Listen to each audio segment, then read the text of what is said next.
പ്രേംലാലെ, അഫ്ഗാനിസ്ഥാനിൽ അമേരിക്കൻ സേന Usama bin ലാദനെ കുറിച്ചുള്ള വിവരങ്ങൾ തേടി അന്വേഷണത്തിന്റെ ഭാഗമായി തോറാബോറ മലനിരകളിൽ അമേരിക്കൻ സേന എത്തിപ്പെടുകയും അവിടെ ഹിന്ദു പുരാണങ്ങളിൽ പറയുന്ന ഒരു വിമാനം കണ്ടുകിട്ടുകയും ചെയ്തു എന്ന റിപ്പോർട്ടുകൾ പുറത്തു വരുന്നുണ്ട്.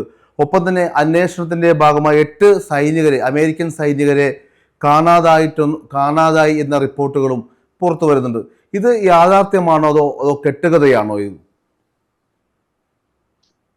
അപ്പൊ ഇതുമായി ബന്ധപ്പെട്ട് ഒരുപാട് വാർത്തകൾ പ്രചരിച്ചിരുന്നു. അപ്പൊ ഇതെന്താണ് സംഭവം എന്നുള്ളത് ആദ്യം നമുക്ക് പറഞ്ഞു പോവാം. കാര്യം നമുക്കറിയാം, ഈ ഒസാമ ബിൻ ലാദനെ പിടികൂടുന്നതിന് വേണ്ടി അല്ലെങ്കിൽ ഭീകരവിരുദ്ധ വേട്ടയ്ക്ക് വേണ്ടിയിട്ടാണ് അമേരിക്കൻ സൈന്യം അഫ്ഗാനിസ്ഥാനിൽ വന്നത്. അപ്പൊ ഈ അഫ്ഗാനിസ്ഥാൻ എന്ന് പറയുന്നത് ഈ ഹിന്ദു പുരാണവുമായിട്ട് ബന്ധപ്പെട്ട ഒരു പ്രദേശം കൂടിയാണ്.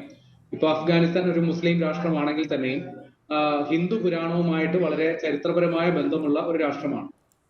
കൃത്യമായി പറഞ്ഞാൽ ഈ കൗരവരുടെ അമ്മ ഗാന്ധാരിയുടെ ജന്മസ്ഥലമായ ഗാന്ധാരം അത് അഫ്ഗാനിസ്ഥാനിലാണ് എന്നുള്ളതാണ് ചരിത്ര രേഖകൾ സൂചിപ്പിക്കുന്നത്. അപ്പൊ ഇതുമായി ബന്ധപ്പെട്ട് ഇപ്പോ ഹിന്ദു സംസ്കാരവുമായി ബന്ധപ്പെട്ട നിരവധി തെളിവുകൾ ഈ ചരിത്രാന്വേഷകർ അഫ്ഗാനിസ്ഥാനിൽ നിന്ന് കണ്ടെത്തിയിട്ടുണ്ട്. അതിനുശേഷമാണ് അവിടെ ഈ ഇസ്ലാം മത പ്രചാരണം വരുന്നതും പിന്നീട് അവിടെ ഒരു മുസ്ലിം രാഷ്ട്രമായിട്ട് മാറുകയും ചെയ്തു. അപ്പൊ അതിനു മുമ്പ് ഹിന്ദു സംസ്കാരം, അവിടെ ഹിന്ദു പുരാതന ക്ഷേത്രങ്ങളുടെ അവശിഷ്ടങ്ങളും വിഗ്രഹാരാധന നടത്തിയ സംബന്ധിച്ചുള്ള തെളിവുകളും ഒക്കെ ഇപ്പോഴും, പ്രത്യേകിച്ച് കാബൂൾ പോലെയുള്ള മേഖലകളിൽ അഫ്ഗാനിസ്ഥാനിൽ ഇപ്പോഴും ഉണ്ട് എന്നുള്ളതാണ്. അപ്പൊ അതും ഈ വാർത്തയുമായിട്ട് ചേർത്ത് വായിക്കണം. കാരണം അവിടെ ഈ ബിൻ ലാദൻ അഫ്ഗാനിസ്ഥാനിലെ തോറാബോറ മലനിരകളിൽ എവിടെയോ ഒളിച്ചു പാർക്കുന്നു എന്നുള്ളതായിരുന്നു രഹസ്യ വിവരം. അപ്പൊ ഇതിന്റെ അടിസ്ഥാനത്തില് അവിടെ വന്ന അമേരിക്കൻ സേന ഈ ബിൻ ലാദനെ തെരഞ്ഞ് പല ഈ മലയിടുക്കുകളിലൊക്കെ ഇങ്ങനെ തെരഞ്ഞുകൊണ്ടിരുന്നു. അപ്പൊ അവർ യാദൃശ്ചികമായിട്ട് ഒരു ഗുഹ അവരുടെ ശ്രദ്ധയിൽപ്പെട്ടു. അപ്പൊ ഈ ഗുഹയിൽ ഒളിച്ചിരിക്കാൻ സാധിക്കുമല്ലോ. അപ്പൊ ആ ഗുഹയിൽ നടത്തിയ പരിശോധനയിലാണ് അവർക്ക് ഈ പുരാതന നിർമ്മിതമായിട്ടുള്ള ഒരു ഫ്ലൈയിങ് മെഷീൻ, നമ്മൾ പുഷ്പക വിമാനം, ഇപ്പൊ നമ്മുടെ ഈ രാമായണത്തിലൊക്കെ രാവണൻ സീതാപഹരണത്തിന് ഉപയോഗിച്ച പുഷ്പക വിമാനം എന്നൊക്കെ നമ്മൾ കേട്ടിട്ടുണ്ട്.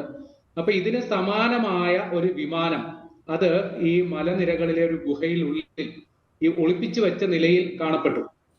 അപ്പൊ ഇത് ഒറ്റ നോട്ടത്തിൽ ഇത് അതിപുരാതനമായ, ഒറ്റ നോട്ടത്തിൽ ഏതാണ്ട് 5000 വർഷത്തോളം പഴക്കമുള്ള സംഗതിയാണെന്ന് ഇവർക്ക് മനസ്സിലായി. അപ്പൊ ഇതുമായി ബന്ധപ്പെട്ട് ഇവരുടെ കമാൻഡന്റിന് വിവരം കൈമാറി. അപ്പോൾ ഈ കമാൻഡന്റ് വലിയൊരു സേനയോടൊപ്പം അവിടെ വന്നു. അപ്പൊ ഈ ബിൻ ലാദനെ തെരയാൻ വേണ്ടി ചുമതലപ്പെടുത്തിയിരിക്കുന്നത് ഈ മറൈൻ എന്ന് പറയുന്ന US മറൈൻ, അതായത് ഈ കമാൻഡോ ആ വിഭാഗത്തിലുള്ള പരിശീലനം ശ്രദ്ധിച്ചവരെയാണ് US മറൈനുകൾ എന്ന് വിളിക്കുക. ഈ സംഭവം നടക്കുന്നത് 2012 റിപ്പോർട്ട്. ഇപ്പൊ ബിൻ ലാദനെ തെരഞ്ഞ് പോയവര് 2012 ഈ മല ഇടുക്കിൽ ഒരു ഗുഹയിൽ ഒരു വിമാനം, പഴയ പുഷ്പക വിമാനത്തിന് സമാനമായ ഒരു ഫ്ലൈയിങ് മെഷീൻ കണ്ടെത്തി. അപ്പൊ ഇത് പുറത്തെടുക്കാൻ, ഈ ഗുഹയിൽ നിന്ന് പുറത്തെടുക്കാനൊക്കെ ചുമതലപ്പെടുത്തി ഈ സൈനിക സംഘം കുറച്ചു പേരെ, അതായത് ഈ മറൈനുകൾ എന്ന് പറയുന്ന വിഭാഗത്തിൽപ്പെട്ട ഒരു 8 പേർ ഈ ഗുഹയ്ക്കകത്ത് പ്രവേശിക്കുന്നു. അപ്പൊ ഈ വിമാനം എന്ന് പറയുന്ന സംഗതി അത് ഈ ഇലക്ട്രോ മാഗ്നറ്റിക് തരംഗങ്ങളാൽ സുരക്ഷിതമാക്കപ്പെട്ടതാണെന്ന് പറയുന്നു. അതായത് അത് ഒരു ടൈം വെൽ, ഒരു മരണക്കിണർ പോലെ അതിൽ പെട്ടുപോയി കഴിഞ്ഞാൽ പിന്നെ, അതായത് ഈ വിമാനത്തിന്റെ സംരക്ഷണം ഉറപ്പുവരുത്താൻ വേണ്ടിയിട്ട് ഈ ഇലക്ട്രോ മാഗ്നറ്റിക് തരംഗങ്ങൾ കൊണ്ട് ഇതിനെ വലയം ചെയ്തിരുന്നു എന്നാണ് പറയുന്നത്. അങ്ങനെ ഇതിൽപ്പെട്ട് 8 സൈനികർ അപ്രത്യക്ഷമായി, അവരെ പിന്നീട് കണ്ടുകിട്ടിയിട്ടില്ല. അപ്പൊ ഇത് വളരെ വിചിത്രമായ, വളരെ വളരെ ഭീതിജനകമായ, നമ്മുടെ ഒരു ഹോളിവുഡ് സിനിമയൊക്കെ റിലേറ്റ് ചെയ്യുന്ന തരത്തിലുള്ള ഒരു സംഭവമാണ്. സ്വാഭാവികമായിട്ട് ഇതില് അമേരിക്കൻ മുതിർന്ന സൈനിക ഉദ്യോഗസ്ഥരൊക്കെ ഇടപെട്ടു. വൈറ്റ് ഹൗസിലേക്ക് സന്ദേശം പോയി. അപ്പോൾ അന്നത്തെ പ്രസിഡന്റ് ബരാക് ഒബാമ സൈനിക വിമാനത്തിൽ അതീവ രഹസ്യമായി അഫ്ഗാനിസ്ഥാനിലേക്ക് വന്നു. അപ്പോ അദ്ദേഹം വന്ന് ഈ മലനിരകളൊക്കെ കണ്ടു. അപ്പോ ഇത് അവിടെ നിന്ന് എടുക്കാൻ പറ്റാത്ത പരുവത്തിൽ അത് ഇരിക്കുകയാണ് എന്നുള്ളത് മനസ്സിലായി. അത് ആ ഗുഹയിൽ തന്നെ ഇരിക്കട്ടെ എന്ന രീതിയിലുള്ള ഒരു നിലപാടാണ് അദ്ദേഹം സ്വീകരിച്ചതെന്ന് പറയുന്നു. ഇപ്പൊ ബരാക് ഒബാമ മാത്രമല്ല, ബ്രിട്ടീഷ് പ്രധാനമന്ത്രി വന്നു, പിന്നെ ഫ്രഞ്ച് പ്രസിഡന്റ് അദ്ദേഹവും ഇത് കാണുന്നതിന് വേണ്ടിയിട്ട് അങ്ങോട്ട് വന്നു. ഇവരൊക്കെ അതീവ രഹസ്യമായിട്ടാണ് വന്നത്. അപ്പൊ ഇവരൊക്കെ വന്ന സ്ഥിതിക്ക് ജർമ്മൻ ചാൻസലർ ആംഗല മെർക്കലിനും ഇത് കാണാൻ ആഗ്രഹം ഉണ്ടായി. അവരും അതീവ രഹസ്യമായിട്ട് വന്നു പോയി.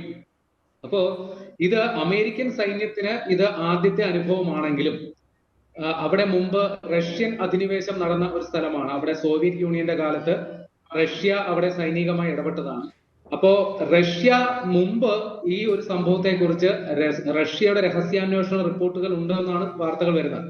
2010 ഈ പറയുന്ന റഷ്യയുടെ ഒരു ഇന്റലിജൻസ് റിപ്പോർട്ടിൽ ഈ പറയുന്ന വിമാനത്തിൽ ഇന്നത്തെ കാലത്തെ അത്യാധുനിക മിസൈലിന് സമാനമായ ആയുധ സംവിധാനങ്ങൾ ക്രമീകരിച്ചിട്ടുണ്ട് എന്നുള്ളതാണ് അവരുടെ റിപ്പോർട്ടിലുള്ളത്. പിന്നെ ഈ അമേരിക്കൻ സൈനികർ കാണാതായതിനോടൊപ്പം ഇവരുടെ ഈ തെരച്ചിലിന് അവരോടൊപ്പം ഉണ്ടായിരുന്ന ഈ പരിശീലനം സിദ്ധിച്ച നായ അതും കാണാതായി എന്നുള്ള വിവരമുണ്ട്. അപ്പൊ ഈ പിന്നെ സൈനികർ എവിടെ പോയെന്നോ അവർക്ക് എന്ത് സംഭവിച്ചെന്നോ ഇപ്പോഴും ഒരു വിവരമില്ല.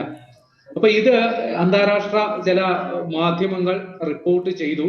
അപ്പൊ ഈ പറയുന്ന പുഷ്പക വിമാനം, നമ്മുടെ പുരാണ ഇതിഹാസങ്ങളിലൊക്കെ കേട്ടിട്ടുള്ള പുഷ്പക വിമാനം, അത് ഒരു വാസ്തവമാണോ അതോ അതൊരു കെട്ടുകഥയാണോ എന്ന തരത്തിൽ ചർച്ചകളൊക്കെ പുരോഗമിച്ചു.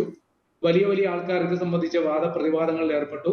അപ്പൊ ഇതിനുള്ളൊരു സാധ്യത ഉണ്ട് എന്ന് ചിലർ വാദിച്ചു, ഇല്ല എന്നവർ വാദിച്ചു. അപ്പൊ തുഫൈലിന് ഇത് കേൾക്കുമ്പോൾ തോന്നും എല്ലാം ഞാൻ പറഞ്ഞതെല്ലാം വാസ്തവമാണ് അല്ലെ? ഇതെല്ലാം വാസ്തവമാണെന്ന് തോന്നുന്നുണ്ടോ? യാഥാർത്ഥ്യമാണോന്ന് തോന്നുന്നുണ്ട്. ഈ കഥ വാസ്തവത്തിൽ ഒരു ഗുണ്ടുകഥയാണ്. സോഷ്യൽ മീഡിയയിൽ പ്രചരിക്കുന്ന വെറും ഒരു ഗുണ്ടുകഥ. കാര്യം ഈ പുഷ്പക വിമാനം അതൊക്കെ ഉള്ളതാണ് എന്നൊക്കെ സ്ഥാപിച്ചെടുക്കാനായിട്ട് മുറവിളി കൂട്ടുന്ന ഒരു വിഭാഗം ഉണ്ടല്ലോ. അപ്പൊ അവര് പടച്ചു വിടുന്ന ഒരു വളരെ ആസൂത്രിതമായി പടച്ചു വിടുന്ന ഒരു കഥ. ഇങ്ങനെ ഒരു സംഗതി അഫ്ഗാനിസ്ഥാനിലെ മലനിരകളിൽ കണ്ടെത്തിയതായിട്ട് അമേരിക്കയോ റഷ്യയോ ഔദ്യോഗികമായിട്ട് ഒരു വാർത്തയും ഇതുവരെ പുറത്തുവിട്ടിട്ടില്ല. അപ്പൊ വെച്ചങ്ങ് തള്ളിയതാണ്. ഈ തള്ളിയ കൂട്ടത്തിൽ ഇവർ ഒരു കാര്യം പറയാൻ വിട്ടുപോയി. ഈ സംഭവം നടക്കുന്നത് 2012 പറയുന്നത്. ബില്ലാദിനെ തെരഞ്ഞു പോയവർ 2012 മലയിടുക്കിൽ ഈ പുഷ്പക വിമാനത്തിന് സമാനമായ ഒരു പേടകം കണ്ടെത്തി എന്നുള്ളതാണ് ഇവർ തള്ളിവിട്ടേക്കുന്നത്. പക്ഷെ വാസ്തവത്തിൽ 2012 ഇവര് ബില്ലാദിനെ തെരഞ്ഞു പോയല്ലോ. ഈ ബില്ലാദൻ 2011 മെയ് 2 അങ്ങ് അബോട്ടാബാദിൽ പടമായിരുന്നു. അങ്ങനെയുള്ള ബില്ലാദൻ എങ്ങനെ 2012 ഈ മലയിടുക്കിൽ ഈ അമേരിക്കൻ സൈനികർ തപ്പിപ്പോയി എന്നുള്ളത് ഈ കഥ പടച്ചു വിട്ടവർ അത് ഒരു ആലോചന അവർക്ക് പോയില്ല. ഏതായാലും ഇത് ഒരു സൈബർ ഇടത്തിൽ ഇപ്പോഴും ചൂടോടെ പ്രചരിക്കുന്ന ഒരു വ്യാജ കഥയാണ്. ചില ഇൻസ്റ്റാഗ്രാം റീലുകൾ ഇപ്പോഴും കണ്ടു. ഞാനിപ്പോ ഈ ഒരു വിഷയം എടുത്ത് ചെയ്യാൻ തന്നെ കാരണം എന്റെ ഫീഡിലേക്ക് ഒരു ഇൻസ്റ്റാഗ്രാം റീൽ വന്നു. അത് ഒരു വിദേശിയാണ് ചെയ്തേക്കുന്നത്. അയാൾ എന്തോ അത്ഭുതത്തിൽ, അതായത് ഇന്ത്യയെ സംബന്ധിച്ച് ഈ പുരാണ ഇതിഹാസങ്ങൾ, പ്രത്യേകിച്ച് ഈ അഫ്ഗാനിസ്ഥാൻ എന്ന് പറയുന്നത് ഈ മഹാഭാരതവുമായി ബന്ധപ്പെട്ട് കിടക്കുന്നതാണ്. ഗാന്ധാരിയുടെ ജന്മസ്ഥലമാണ്. അപ്പൊ ഇതിനൊക്കെ സാധ്യതയുണ്ടെന്നൊക്കെ പറഞ്ഞുകൊണ്ടാണ് ഇവർ ഈ തള്ളിവിട്ടേക്കുന്നത്. അപ്പൊ ഇത് വാസ്തവത്തിൽ ഒരു കെട്ടുകഥയാണ്. പുഷ്പക വിമാനം എന്ന് പറയുന്നത് ഒരു പുണ്യപുരാണ ഇതിഹാസങ്ങളിൽ പരാമർശിച്ചിട്ടുള്ള ഒരു വിഷയം തന്നെയാണ്. പക്ഷെ ആധുനിക കാലത്ത് പുഷ്പക വിമാനം ഉണ്ടോ ഇല്ലയോ എന്നുള്ള ചോദ്യം ചോദിച്ചു കഴിഞ്ഞാൽ ഇതുവരെ അതൊരു കഥയ്ക്കപ്പുറം യാതൊരു തെളിവുകളും നമ്മുടെ മുമ്പിൽ ഇല്ല. അത് വാസ്തവമാണ്. അഫ്ഗാനിസ്ഥാനിലല്ല, ഈ ലോകത്തിന്റെ ഏത് മുക്കിലും മൂലയിലും തെരഞ്ഞിട്ട് പോലും സമാനമായ ഒരു പറക്കം തെളികയോ അല്ലെങ്കിൽ ഈ പറയുന്ന തരത്തിലുള്ള ഒരു ഫ്ലൈയിങ് മെഷീനോ ആർക്കും കണ്ടു കിട്ടിയിട്ടില്ല. ഇനി അങ്ങനെ കണ്ടു കിട്ടിയിട്ടുണ്ടെങ്കിൽ അത് ശാസ്ത്രത്തിന്റെ ഏറ്റവും വലിയ കണ്ടെത്തലായിട്ട് നമ്മൾ ഇപ്പോ പറയണം. നമ്മൾ ഇത്രത്തോളം നമ്മുടെ പുരോഗതി പ്രാപിച്ച നമ്മുടെ വിമാനങ്ങളുടെ കണ്ടുപിടുത്തം, റോക്കറ്റ് എഞ്ചിനീയറിംഗ്, അതേപോലുള്ള ശാസ്ത്ര സാങ്കേതിക സംവിധാനങ്ങളെല്ലാം തന്നെ നമ്മൾ ഏതെങ്കിലും മൂലയിൽ വെച്ചിട്ട് ഈ സ്വയം പറക്കുന്ന ഈ ഫ്ലൈയിങ് മെഷീൻ എങ്ങനെ പറക്കുന്നു എന്നുള്ളത് കണ്ടെത്താൻ ആദ്യം ഇറങ്ങിത്തിരിക്കേണ്ടി വരും. അപ്പൊ ഏതായാലും ഈ അഫ്ഗാനിസ്ഥാനിലെ മലനിരകളിൽ ഇവർ ഈ വിമാനം കണ്ടെത്തി എന്ന് പറയുന്നത് ഒരു സത്യം പറഞ്ഞ ഒരു വ്യാജ പ്രചാരണമാണ്. ഇതുമായി ബന്ധപ്പെട്ട് ചില പ്രത്യേകത ഇപ്പോഴും ഈ ഒരു കഥ പ്രത്യേക ഉദ്ദേശത്തോടെ പടച്ചു വിടുന്നുണ്ട്. പക്ഷെ വാസ്തവത്തിൽ ഇതൊരു ഗുണ്ടുകഥ മാത്രമാണ്.